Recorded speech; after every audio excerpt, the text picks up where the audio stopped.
నాశనం అయిపోయేవాడిని వదిలేస్తారు, నాశనంలో ఉండేవాడిని రక్షించేటువంటి బైబిల్ని మాత్రం ప్రశ్నించడానికి ఈరోజు చాలామంది తయారైపోయారండి.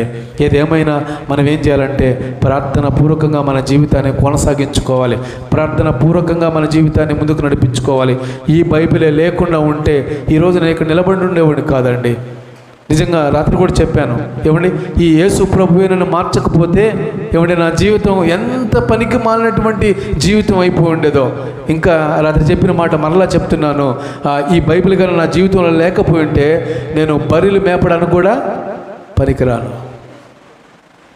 ఈ బైబిల్ నా జీవితంలోకి వచ్చి నన్ను మార్చింది.